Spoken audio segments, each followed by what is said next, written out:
আমিও সুপ্রিম কোর্টে ফাইল করছি। আমি আজকে রাতের মধ্যে আমার পিটিশনটা ফাইল করব।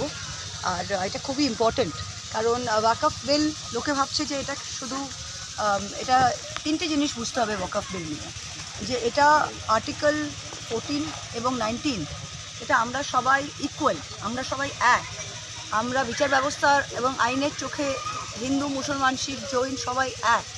ওয়াকফ আইনটা কিন্তু সেটার বিরুদ্ধে যাচ্ছে।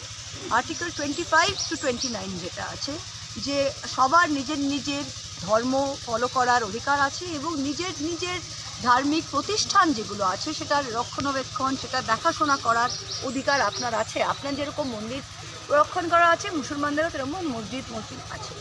ওয়াকফ জিনিসটা কি? ওয়াকফ জিনিসটা হচ্ছে একটা ট্রাস্ট, এটা আল্লাহর নামে, কিন্তু যে ওয়াকিফ সে কিন্তু ট্রাস্টি নয়। ওয়াকফ হচ্ছে এটা আল্লাহর নামে, এবং যে ওয়াকিফ সে দেখা হয় সেটা হয় আপনার যেটা মুত্তেবালি যেগুলো হয় তারা দেখাশোনা করে ওয়াকফ সম্পত্তিটা। আচ্ছা, এই আইনটা কি করা হচ্ছে? এই আইনে বলা হচ্ছে যে আপনাকে প্রথমে ওয়াকফকে জমি দিতে হলে, আপনি জমি দিতে চান, আমি জমি দিতে চাই, অনেক হিন্দু জমিদার ছিল যাদের অনেক সম্পত্তি ছিল, তাদের যদি জমিতে গরিব মুসলমানরা থাকতেন তিনি তাদের কবরস্থানের জন্য জমি দান করতেন। এই আইনটা কি বলছেন? যে না, ওয়াকফকে কোনো হিন্দু বা কোনো নন মুসলমান জমি দান করতে পারে না। আর যদি মুসলমানও দান করে, আপনাকে দেখাতে হবে যে আপনি 5 বছর ধরে ইসলাম ধর্ম পালন করছেন। আচ্ছা, ইসলাম ধর্ম পালন করার প্রমাণটা কি? যে আপনি রোজা রাখেন, অনেক মুসলমান আছে যে রোজা রাখে না। যে আপনি দাড়ি রাখেন তবে আপনি মুসলমান। আপনার মুসলমানত্বের প্রমাণ কি? আমি হিন্দু ব্রাহ্মণ। আমার লালন ফকির বলেছিলেন না যে বামুন চিনি পইতে দেখে বামনি চেমন চিনব কিভাবে? তো এটা কি? এটা আমি একজন হিন্দু হয়ে যদি কালকে আমি ওয়াকফকে সম্পত্তি দান করতে চাই, সেটা আমার পার্সোনাল ব্যাপার, আমার রাইট টু প্রপার্টি।